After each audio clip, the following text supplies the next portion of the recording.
Good morning दोस्तों। KMT teacher classes में आप सभी का स्वागत है। मैं असिस्टेंट प्रोफेसर आर के विश्वा। आइए आज हम लोग जानेंगे कि पाठ्य योजना का निर्माण कैसे किया जाता है। एक महत्वपूर्ण टॉपिक, पाठ्य योजना का निर्माण किस प्रकार करते हैं। एक आइडियल लेसन प्लान या एक अच्छे पाठ्य योजना का निर्माण हम लोग किस प्रकार से करते हैं। तो सबसे पहले जानते हैं, समय नहीं लेते हुए, कि सबसे पहले हम जब पाठ्य योजना का निर्माण करते हैं तो उसमें जनरल इंफॉर्मेशन देते हैं, सामान्य जानकारी। अब सामान्य जानकारी के अंतर्गत हम देते हैं कि विद्यालय का नाम, जिस विद्यालय में पढ़ाने जाना है उस विद्यालय का नाम, जो प्रशिक्षु शिक्षक या जो छात्र अध्यापक अध्यापिका होते हैं जो पाठ्य योजना को तैयार करते हैं वो अपना खुद का नाम लिखते हैं, फिर वो अपना नाम लिखते हैं, फिर कक्षा लिखते हैं, दिनांक लिखते हैं, समय लिखते हैं, विषय लिखते हैं, उप विषय लिखते हैं। ये उसका सामान्य जानकारी होता है। तो आइए देखते हैं। देखिए, सामान्य जानकारी के अंतर्गत सबसे पहले विद्यालय का नाम, जिस विद्यालय में आपको पढ़ाने जाना है उस विद्यालय का नाम लिखते हैं। फिर छात्र अध्यापक या अध्यापिका जो स्वयं पाठ्य योजना का निर्माण करते हैं वो अपना खुद का नाम लिखते हैं। फिर दिनांक लिखते हैं, दिनांक, कक्षा किस क्लास को पढ़ाने जाना है, विषय लिखते हैं, उप विषय लिखते हैं, और कालांश कौन से घंटी में पढ़ाएंगे, और समय। ठीक, तो उसके बाद भी टॉपिक लिख देते हैं, प्रकरण, हमारा टॉपिक क्या है। आज जैसे हम लोग कौन सी टॉपिक पढ़ने वाले हैं, सामाजिक विषय के अंतर्गत नागरिक शास्त्र जो हमारा उप विषय है उसके अंतर्गत आज हम लोग पढ़ेंगे राष्ट्रीय पर्व, यानी राष्ट्रीय पर्व पर एक लेसन प्लान हम आपको बना के बताएंगे कैसे लेसन प्लान बनाया जाता है। एक आदर्श लेसन प्लान कहें या एक अच्छे लेसन प्लान को हम किस प्रकार से तैयार करेंगे। ये जो प्रारूप बनेगा वो सभी विषयों में सेम, चाहे वो मैथ का हो, चाहे विज्ञान का हो, चाहे होम साइंस का हो, चाहे history, civics, geography, economics, commerce, किसी भी विषय का क्यों ना हो, तो सभी विषयों के लिए इसी प्रकार से आप पाठ्य योजना का निर्माण करेंगे। तो सामान्य जानकारी के बाद फिर लिखते हैं सामान्य उद्देश्य। तो सामान्य उद्देश्य विषय से संबंधित होता है, जैसे मैंने एक वीडियो में बनाया है, आप उसको पढ़ लीजिएगा, देख लीजिएगा। फिर सामान्य उद्देश्य और विशेष उद्देश्य में क्या अंतर होता है। तो सामान्य उद्देश्य लिखते हैं, सामान्य उद्देश्य विषय से संबंधित होता है, जैसे छात्रों में नागरिक शास्त्र विषय के प्रति रुचि उत्पन्न करना, छात्रों की बौद्धिक एवं मानसिक शक्तियों का विकास करना, छात्रों में आदर्श नागरिक के गुणों का विकास करना, छात्रों में राष्ट्रीय एकता का ज्ञान विकसित करना, छात्रों में अंतर्राष्ट्रीय सद्भावना का विकास करना, छात्रों में उचित नेतृत्व क्षमता का विकास करना। इसके अलावा भी और सामान्य उद्देश्य लिखा जा सकता है। तो एक लेसन प्लान में 5 से 6, 7 से 8 सामान्य उद्देश्य को हम रख सकते हैं। फिर इसके बाद आता है विशेष उद्देश्य। विशेष उद्देश्यों को 3 भागों में बांट के लिखा जाता है, ज्ञानात्मक, भावात्मक और क्रियात्मक, जिसको प्रयोगात्मक भी कहते हैं। तो ज्ञानात्मक उद्देश्य किस प्रकार होता है, हर हर एक एक विशेष उद्देश्यों में, जैसे ज्ञानात्मक, बोधात्मक और क्रियात्मक या प्रयोगात्मक, 2-2 या 3-3 आप विशेष उद्देश्यों को लिख सकते हैं। जैसे ज्ञानात्मक उद्देश्य वह उद्देश्य होता है जो बालक के ज्ञानात्मक पक्ष से संबद्ध रखता है। तो ज्ञानात्मक उद्देश्य में लिख दिए, जिस प्रकार से आज हमको ये टॉपिक पढ़ाना है, ये टॉपिक पे बताना है, तो राष्ट्रीय पर्व, तो इससे संबंधित आप इस प्रकार लिख सकते हैं कि छात्र राष्ट्रीय पर्व के विषय में जान सकेंगे,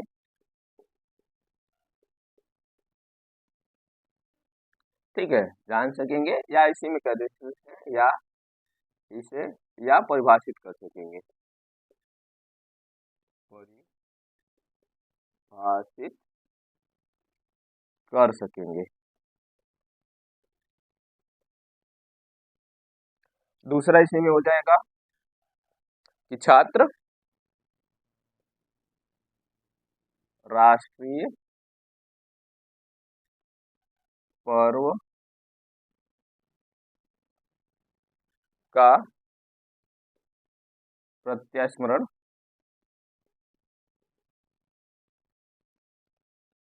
कर सकेंगे।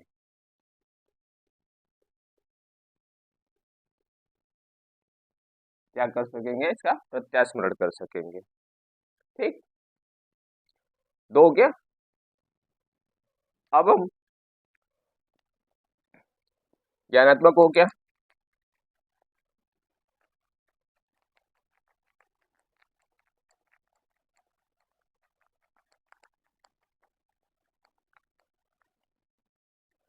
ज्ञानात्मक के बाद दूसरा आता है बोधात्मक।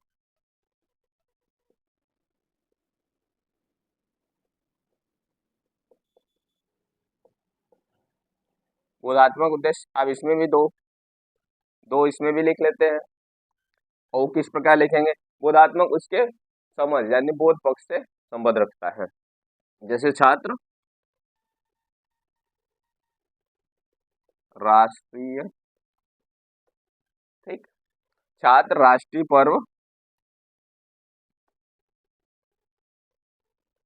का अन्य पर्वों के साथ उसका संबंध स्थापित कर सकेंगे। अन्य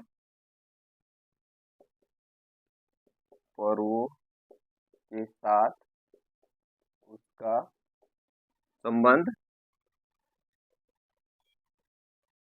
स्थापित कर सकेंगे। ठीक, दूसरा, आप इसमें कर सकते हैं छात्र राष्ट्रीय पर्वों का, छात्र राष्ट्रीय पर्वों में विभेद कर सकेंगे।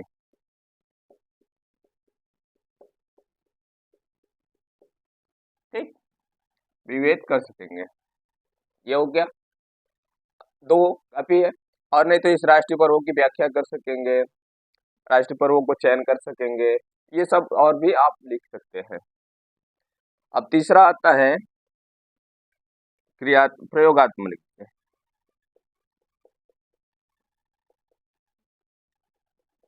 प्रयोगात्मक उद्देश्य, प्रयोगात्मक उद्देश्य भी दो लिख लेते हैं।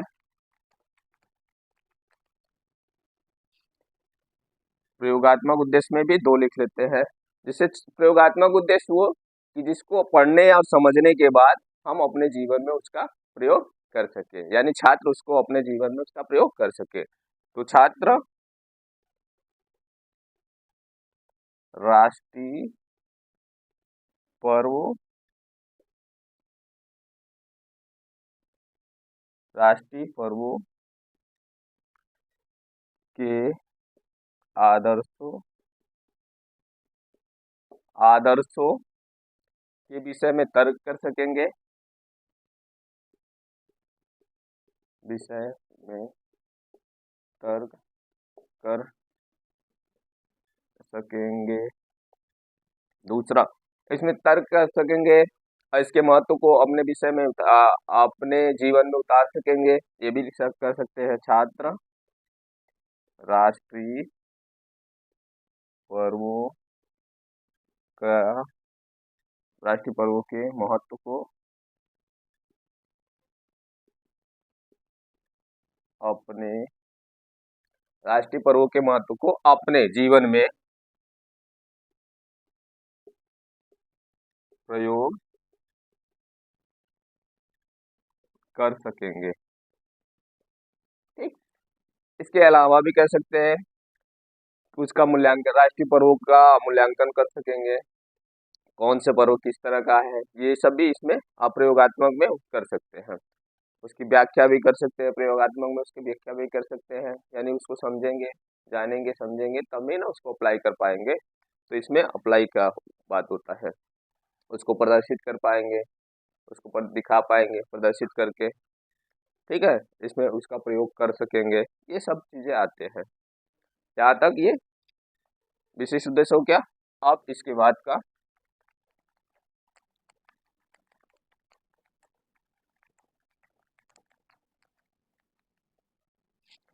इसके बाद आप लिखेंगे शिक्षण विधि।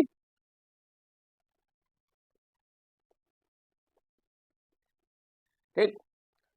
शिक्षण विधि में जिस प्रकार की विधियों का चयन हमको करना है अपने शिक्षण कार्यों को करने के लिए, जैसे प्रश्नोत्तर विधि,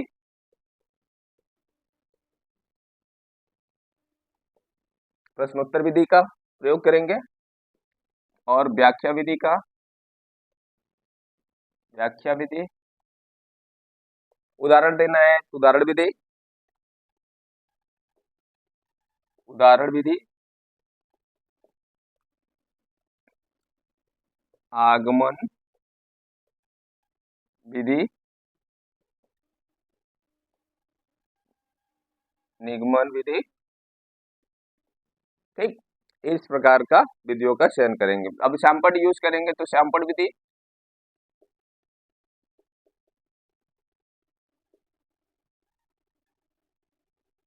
ETC आप लिख सकते हैं, एक्सेट्रा। इतना विधियों का प्रयोग हम जनरली करते हैं विभिन्न प्रकार के विधि। जैसे प्रश्न उत्तर विधि, यानी प्रश्न हम करेंगे, यानी शिक्षक प्रश्न करेगा तो विद्यार्थी उत्तर देता, विद्यार्थी प्रश्न करेंगे शिक्षक उत्तर देता, ये सब कार्य चलते रहते हैं। व्याख्या, स्पष्टीकरण करने के लिए व्याख्या का जरूरत पड़ती है। व्याख्या विधि का विभिन्न तरह का उदाहरण भी देना होता है, विभिन्न प्रकार का, ठीक है, उदाहरण भी देना पड़ता है। आगमन विधि, निगमन विधि और सैंपल का यूज करते हैं, इसलिए सैंपल विधि का भी।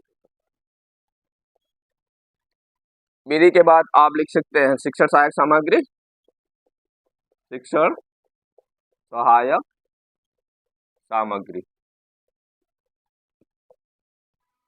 शिक्षण सहायक सामग्री में जिस प्रकार के हमें शिक्षण सहायक सामग्रियों की उपयोग जरूरत पड़ती है, जैसे आप लिखिए बोर्ड पे पढ़ाना है तो चौक हो गया, डस्टर हो गया, संकेतक हो गया,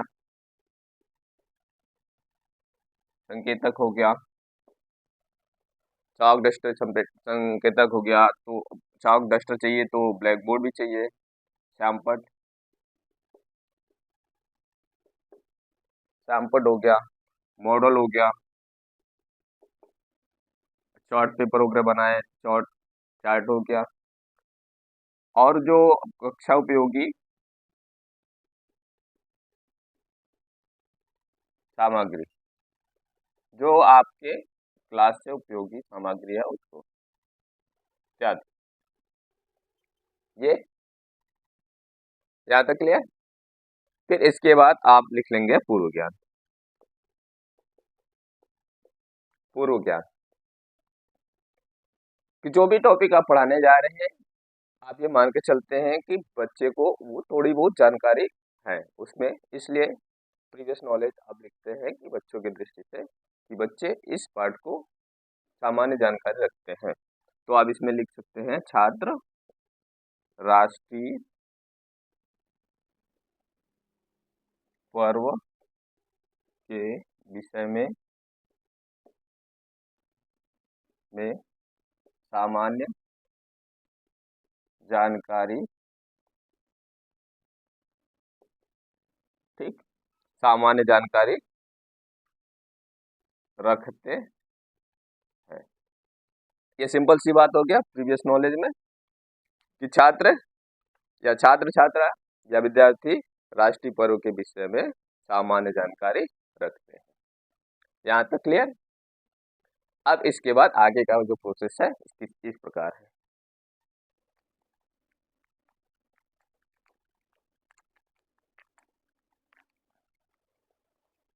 अब इसके बाद यहां से शुरू करते हैं प्रस्तावना प्रश्न।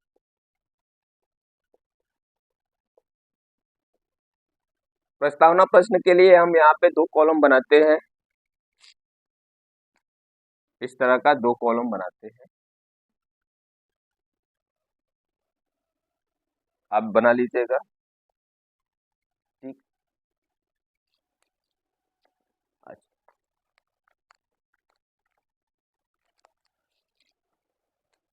आपका हेडिंग हो गया प्रस्तावना प्रश्न।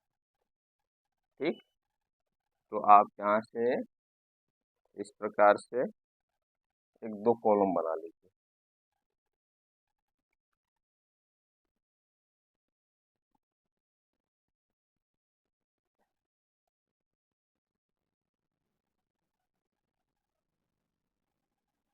इसमें लिखिए छात्राध्यापक या फिर छात्राध्यापिका भी कर सकते हैं, अध्यापिका क्रियाएं।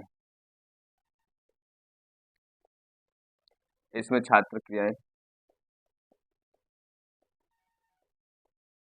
छात्र छात्रा क्रियाएं। अब इसमें हम लिखेंगे प्रश्न। देखिए, जब एक लेसन प्लान बनाते हैं तो प्रस्तावना प्रश्न को हम मिनिमम 3 रखते हैं और मैक्सिमम 5 तक रख सकते हैं। एक अच्छा माना जाता है एक अच्छे लेसन प्लान के लिए। कम से कम 3, नहीं तो अधिक ज्यादा से ज्यादा अगर आता है तो 5 कर सकते हैं। यहाँ पे 3, 4, 5 ये अच्छा माना जाता है।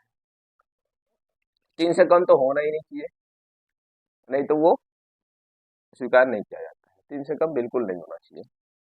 कम से कम आपका 3 होना ही चाहिए। 3 कर सकते हैं, 4 कर सकते हैं, 5 कर सकते हैं। तो जैसे प्रश्न शुरू करते हैं कि हमारे देश में कौन कौन से त्योहार मनाए जाते हैं। हमारे देश में कौन कौन से त्योहार मनाए जाते हैं। ठीक है, कौन कौन से त्योहार मनाए जाते हैं। तो बच्चा बोलेगा उत्तर, आपने संभावित उत्तर लिख रखा है, बोलेगा दिवाली, या अभी छठ पूजा बीता है, छठ पूजा, दिवाली, दशहरा, रक्षाबंधन इत्यादि। इतना कहेगा। तो आप पूछेंगे फिर इसी प्रश्न से। देखिए, प्रश्न से उत्तर, अब जो ये उत्तर आया इसी उत्तर से प्रश्न अंक क्या आएंगे। अब वो प्रश्न क्या आएंगे, ये जो त्योहार है, ये त्योहार, ये जो त्योहार है, दिवाली, छठ, दशहरा, रक्षाबंधन, ये सब त्योहार जो है किसके प्रतीक है। ठीक, किसके प्रतीक है, किसके प्रतीक, किसके प्रतीक है। तो उत्तर निकल के क्या आता है। उत्तर आपने क्या बताया, आपने उत्तर सोच रखा है, या बच्चे ने उत्तर क्या देंगे। बच्चे उत्तर देंगे कि ये हमारी हमारी संस्कृति संस्कृति एवं सभ्यता का प्रतीक है। संस्कृति एवं सभ्यता का प्रतीक है। ठीक है, किसकी, संस्कृति एवं सभ्यता का प्रतीक है। अब तीसरा इसी उत्तर से प्रश्न बनेंगे। ठीक, अब ये संस्कृति और सभ्यता के जो हमारे त्योहार है, ये जो प्रतीक है, तो अब अगला प्रश्न आविष्कार करते हैं। त्योहार को जिस त्योहार को सभी, ठीक है ना, राष्ट्र मनाते हैं, सभी राष्ट्र मनाते हैं, ठीक है ना, उसे क्या कहते हैं, उसे क्या कहते हैं। ठीक है, जिस त्योहार को सभी राष्ट्र मनाते हैं उसे क्या कहते हैं।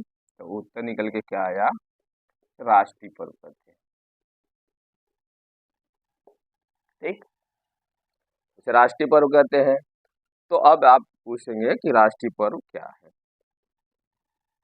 किसी बच्चे से पूछ दिए राष्ट्रीय पर्व क्या है। ठीक है, ये चौथे पे हमारा प्रकरण निकल के आ जाएगा, ये तीसरे पे आया। तो इसके विषय में पूछे तो बच्चे ने उत्तर के रूप में अस्पष्ट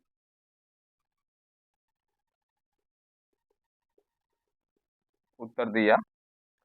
तो अब यहीं से हमारा वो प्रकरण निकल गया कि आज हम, तो यहाँ पे उद्देश्य कथन लिखेंगे। उद्देश्य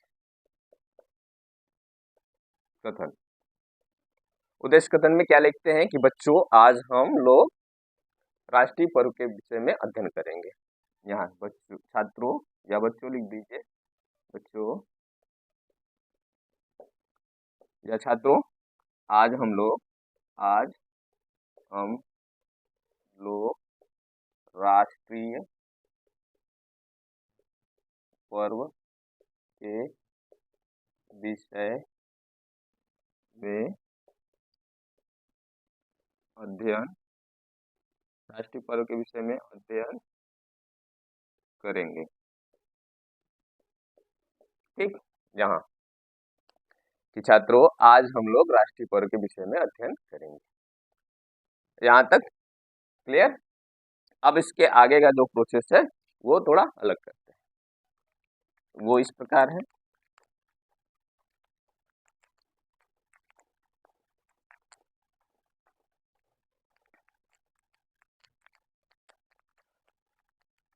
इसके आगे का जो प्रोसेस है वो किस प्रकार बनेगा। आगे के प्रोसेस के लिए आपको इस तरह से 4 कॉलम बनाने पड़ेंगे।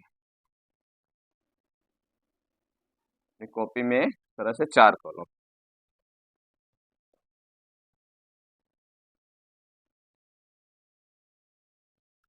कितने कॉलम? 4 कॉलम।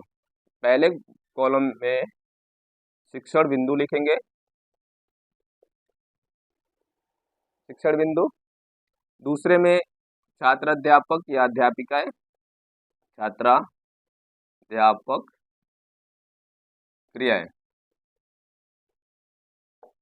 छात्र अध्यापक हो या अध्यापिका हो वो अपने स्थान आधार पे लिख देंगे। आप अध्यापक है अध्यापक लिखेंगे, अध्यापिका है तो अध्यापिका लिखेंगे। यहाँ पे छात्र क्रिया हो जाएगा। आप यहाँ पे श्याम पढ़ता। ठीक, ये पूरे ये कॉल इसी आधार पे पूरे प्रोसेस चलेंगे। आप शिक्षण बिंदु में आपने क्या पढ़ाना है? पहला तो राष्ट्रीय पर्व। पहला बिंदु ये आपका हो गया राष्ट्रीय पर्व। राष्ट्रीय पर्व में आप पहले क्या पढ़ाएंगे? 15 अगस्त मान लीजिए, 15 अगस्त या स्वतंत्रता दिवस जो भी आप।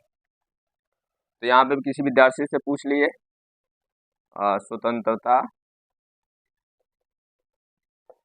दिवस क्या है, ये आपने एक प्रश्न कर लिया तो उत्तर बताया और स्पष्ट कर दिया।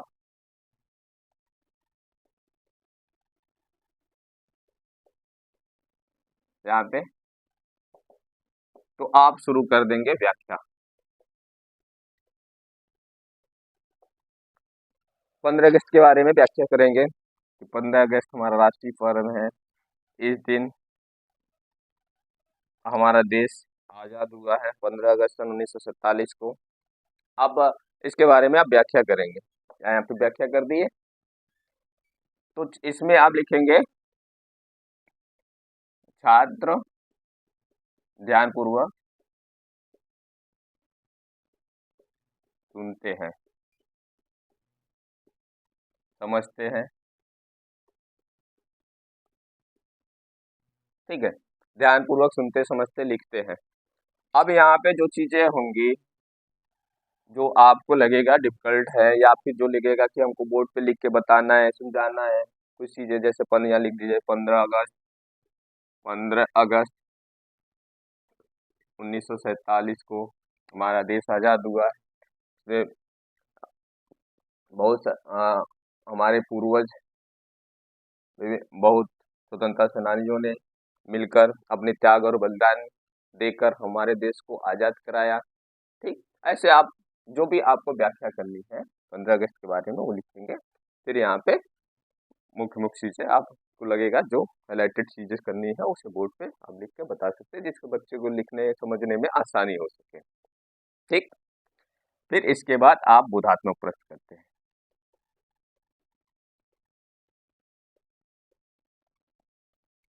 बोधात्मक प्रश्न कम से कम 2 बोधात्मक प्रश्न कर लिए, यहाँ उसके उत्तर आएंगे।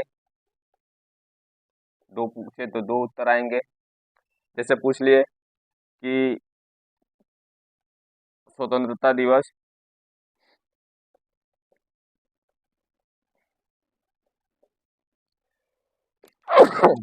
स्वतंत्रता दिवस कब मनाया जाता है?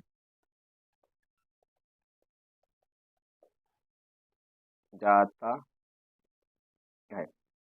कब मनाया जाता है? तो आप बता देंगे 15 अगस्त को, क्योंकि आपने बच्चों को बताया है। तो बच्चे ने बता दिया 15 अगस्त को। ठीक। दूसरा कर दिया कि हमें आज़ादी कैसे मिली, आज़ादी कैसे प्राप्त हुई, आज़ादी कैसे प्राप्त हुई। तो उसमें बताएंगे कि जो हमारे पूर्वज हैं, हमारे पूर्वजों ने, स्वतंत्रता सेनानियों ने अपने त्याग और बलिदान देकर, लड़ाई लड़कर हमें आज़ादी प्राप्त कराई। ये ऐसे इसका उत्तर हो जाएगा। यहाँ तक क्लियर? अब इसके बाद एक शिक्षण बिंदु यहाँ पे समाप्त होता है।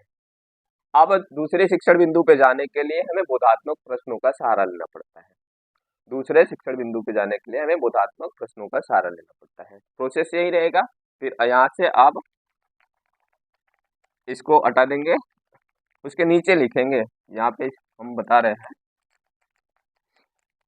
इसी इसी कॉलम के अंतर्गत चलेगा। इसके नीचे आप आएंगे,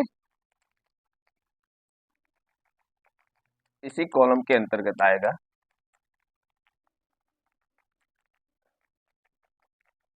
ठीक। अब यहाँ पे बोधात्मक प्रश्न, बोधात्मक प्रश्न, बोधात्मक प्रश्न। अब एक कम से कम 2 बोधात्मक प्रश्न भी करें, इसका उत्तर आएगा यहाँ पे एक और ये दो। बोधात्मक प्रश्न करेंगे तो ये सब इधर सामने कुछ नहीं रहेगा, याद रखिएगा, इधर कुछ नहीं रहेगा, बोधात्मक प्रश्न होंगे। बोधात्मक प्रश्न शुरू करेंगे तो अब हमको बढ़ाना है। ठीक है। तो यहाँ पे कहेंगे हमें आज़ादी कब मिली, या कुछ लिख सकते हैं, या आप कह दीजिए कि लाल किले पे पर झंडा कौन फहराता है, किस दिन। ठीक है ना, 15 अगस्त को।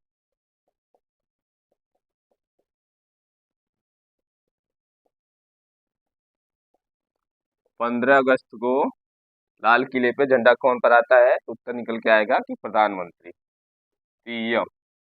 ठीक है, प्रधानमंत्री फहराते हैं। दूसरा आप डायरेक्टली पूछ दो भाई कि अब हमको दूसरा शिक्षण बिंदु पे जाना है, हमको दूसरा क्या पढ़ाना है। जैसे अब लिख दीजिए कि गांधी जयंती के विषय में आप क्या जानते हैं।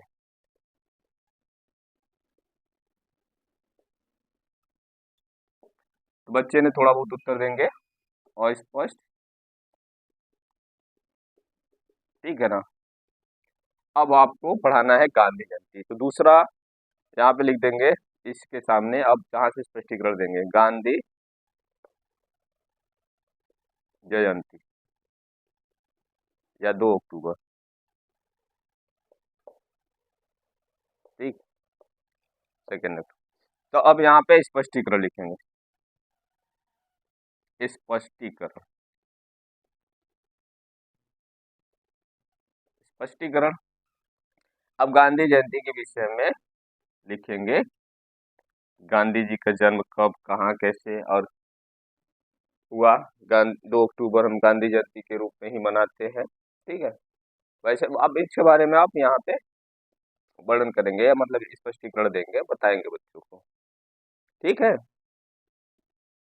इतना करने के बाद फिर वही काम करेंगे यहाँ पे छात्र अध्यापक क्रिया में, कि छात्र छात्रा ध्यान पूर्वक सुनते हैं। ठीक है ना, सुनते हैं, लिखते हैं, समझते हैं।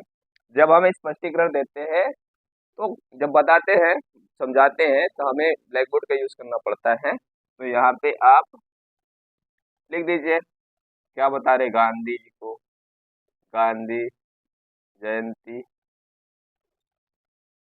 ठीक है, ये गांधी जी का चश्मा, जो भी आपको जो भी बताना है लिखकर वहां पे आप बता देंगे। ठीक। स्पष्टीकरण हो क्या? स्पष्टीकरण के बाद फिर से हम प्रश्न कौन सा करेंगे, बोधात्मक प्रश्न। स्पष्टीकरण के बाद हम कौन सा प्रश्न करते हैं, बोधात्मक, बोधात्मक प्रश्न। बोधात्मक प्रश्न में 1-2 बोधात्मक प्रश्न करना है। फिर वही उसका उत्तर आएगा यहाँ पे 1 2। उसका उत्तर आएगा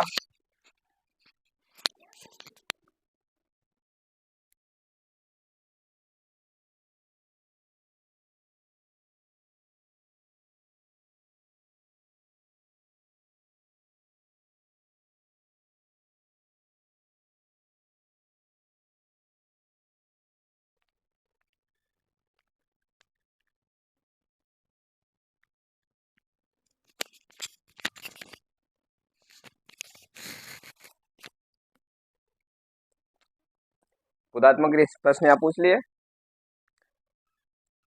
बोधात्मक प्रश्न में मान लीजिए पूछ लिए कि गांधी जयंती कब मनाया जाता है।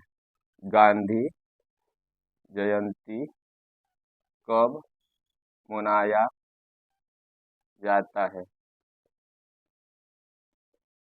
तो बच्चा बता देगा 2 अक्टूबर को।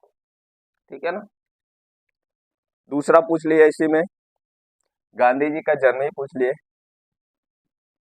गांधी जी का जन्म कहाँ हुआ,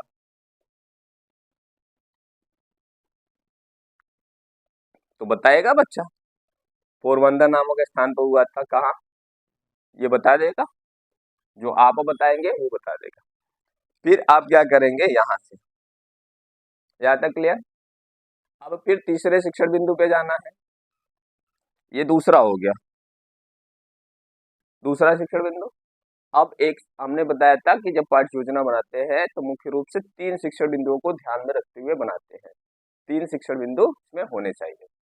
ठीक, तो 3 शिक्षण बिंदु को ध्यान में रखेंगे, तो 2 हो गया। अब तीसरा, फिर से अगले शिक्षण बिंदु पे जाना है, तो फिर से हम क्या करेंगे, फिर से हमें बोधात्मक प्रश्नों का सहारा लेना पड़ेगा। तो यहाँ पे प्रश्न बदल जाएंगे, बोधात्मक प्रश्न रहेंगे। तो अब बोधात्मक प्रश्न में क्या प्रश्न हो जाएंगे, अब बदल जाएंगे, किसके आधार पे, ये भी हट जाएगा, इसके नीचे लिखेंगे। अब बोधात्मक प्रश्न में अब क्या हो जाएगा, मान लीजिए हमको इसी से सहारा लेते हुए आगे बढ़ना है, तो एक प्रश्न ऐसे पूछ दीजिए जो चीजें आपने बताया है गांधी जी के बारे में, गांधी जी के बारे में जो चीजें आपने बताया है या गांधी जयंती पे जो चीजें बताया है उसी के बारे में। यानी कि हमारे राष्ट्रपिता कौन है, राष्ट्रपिता कौन है, तो उत्तर में निकल गया, आ गया गांधी जी, गांधी जी। ठीक है ना, महात्मा गांधी या गांधी जी। फिर दूसरा प्रश्न आया कि अब हमें तीसरा शिक्षण बिंदु पे जाना है। तीसरा शिक्षण बिंदु हमारा क्या रहेगा, आपने पहले से सोच रखा है कि अब एक बार 15 अगस्त पढ़ाएंगे, गांधी जयंती को बताएंगे, फिर 26 जनवरी को। तो आप कह दीजिए गणतंत्र तंत्र दिवस क्या है, तो यहाँ पे उत्तर अस्पष्ट, अस्पष्ट उत्तर आ गया, उत्तर हमारा अस्पष्ट आ गया। तो अब क्या कर, जो अस्पष्ट उत्तर आया है उसी को यहाँ पे स्पष्टीकरण में देंगे। अब क्या हो गया, स्पष्टीकरण आपको देना है।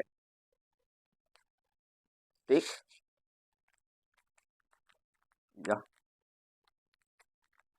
जब स्पष्टीकरण आप देंगे, ठीक है, यहाँ से लेके मान लीजिए स्पष्टीकरण, तो यहाँ स्पष्टीकरण के सामने आप लिख दीजिए तीसरा शिक्षण बिंदु आपका क्या हो गया, गणतंत्र दिवस,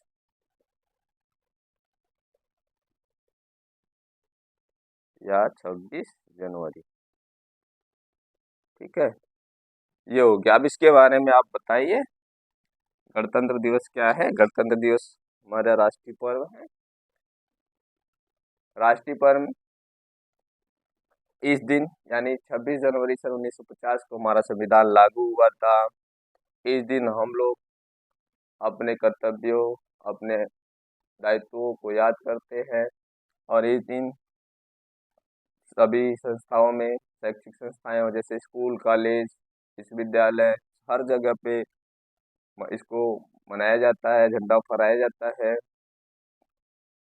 इसमें बहुत सारे प्रोग्राम किए जाते हैं, सांस्कृतिक कल्चरल प्रोग्राम होता है, परेड होता है, बड़े हर्षोल्लास के साथ इसको मनाया जाता है। ये सब आप बताएंगे और आपको जो चीज़ बताना है इसके बारे में बताएंगे। ठीक, तो अब यार हो गया। तो अब जब स्पष्टीकरण करते हैं तो यहाँ ब्लैक बोर्ड का काम होता है। ठीक, तो अब यहाँ पे आप किसके बारे में, तीसरा जो स्पष्टीकरण है उसके बारे में आप यहाँ ब्लैक बोर्ड पर लिखेंगे। कौन सा? 26 जनवरी है। ठीक, हम जो भी समझाना है इसमें से वो चीज आप। फिर बोधात्मक प्रश्न,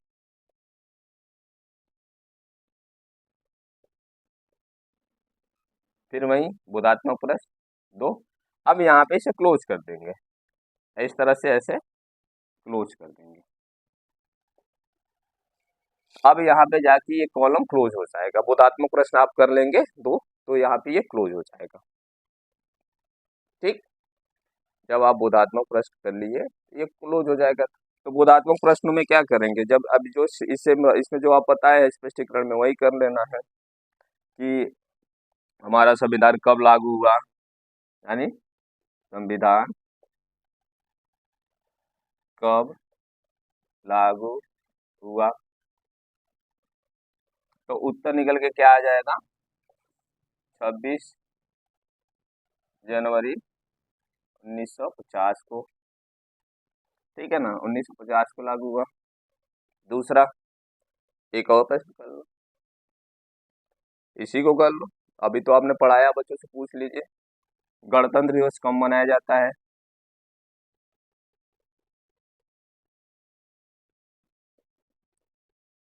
कब मनाते हैं?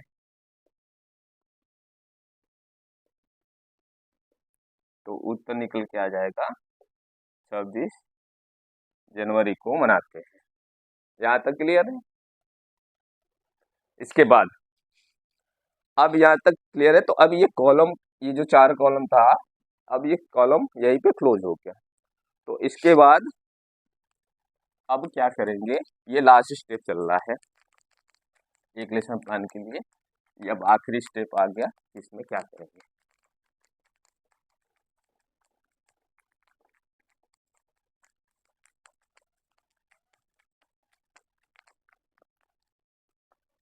जब वहां पे अब ये कॉलम को आपने क्लोज कर दिया, अब इसके नीचे क्या करेंगे, लिख लीजिए मूल्यांकन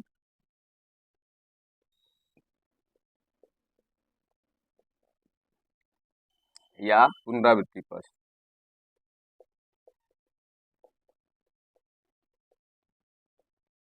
मूल्यांकन या पुनरावृत्ति प्रश्न। अब इसमें दो तीन प्रश्न पूछना है। ठीक, इसमें दो तीन तरह के प्रश्न पूछना।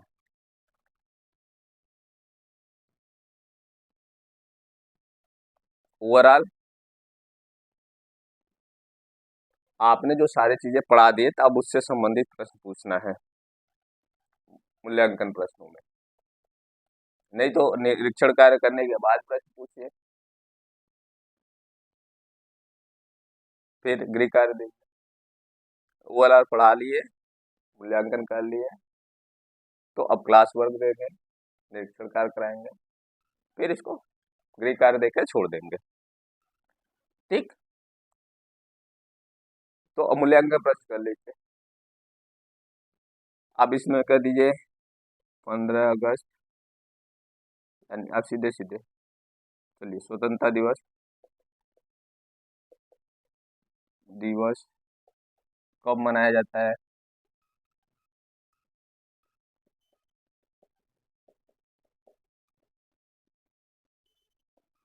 उत्तर हो जाएगा 15 अगस्त।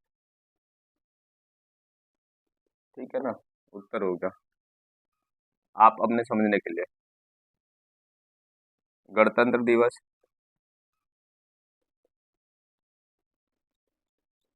कब मनाया जाता है?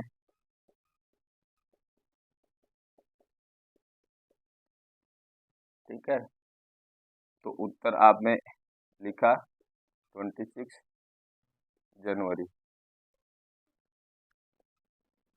तीसरा लिख दिए, गांधी जी की मृत्यु कैसे हुई?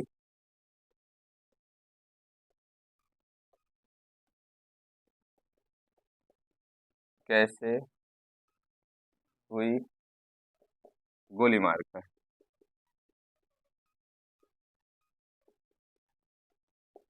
ठीक है, ये आंसर लिख लिए, गोली मारकर। अब यहीं पे लिख दिए क्लास वर्क।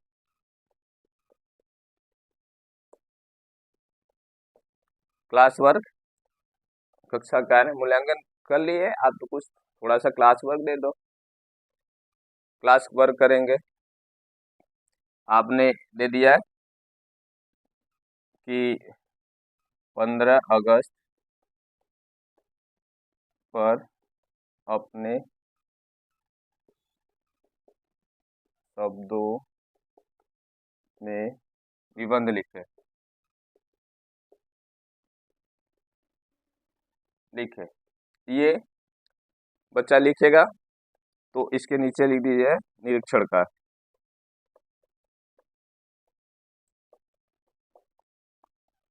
निरीक्षण कार्य, निरीक्षण कार्य में लिखेंगे कि छात्राध्यापक या अध्यापिका कक्षा में घूम घूम कर निरीक्षण कार्य करते हैं। कक्षा में घूम घूम कर निरीक्षण कार्य करते हैं। छात्र अध्यापक या अध्यापिका क्लास कक्षा में घूम घूम कर निरीक्षण कार्य करते हैं। निरीक्षण कार्य करने के बाद लास्ट स्टेप है गृह कार्य।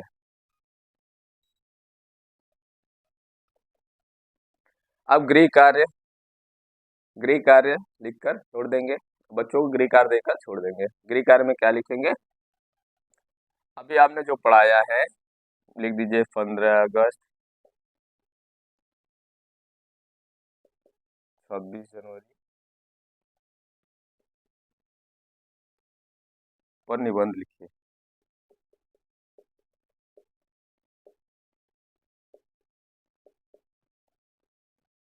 ये घर से लिख के लाएंगे। फिर आप थोड़ी सी जगह छोड़ देंगे सुझाव के लिए, फिर यहाँ पे लिख देंगे, यहाँ पे लास्ट में छात्राध्यापिका या छात्राध्यापक का हस्ताक्षर। ठीक है ना, यहाँ हस्ताक्षर हो जाएगा। यहाँ लिख दीजिएगा पर्यवेक्षक का हस्ताक्षर। पर्यवेक्षक का हस्ताक्षर। ठीक, लास्ट में नीचे थोड़ा सा छोड़ देंगे कि थोड़ा सुझाव उजाव होगा जो देने के लिए। तो एक लेसन प्लान इस तरह से बनाया जाता है। ये सभी प्रकार के विषयों में इसी प्रारूप के आधार पे हम लेसन प्लान को तैयार करते हैं। धन्यवाद। आज के लिए इतना ही। अन्य किसी दूसरे विषय के लेसन प्लान को लेकर हम अगले दिन फिर से एक वीडियो और को बना देंगे जिसमें आप देखिए। ठीक, धन्यवाद।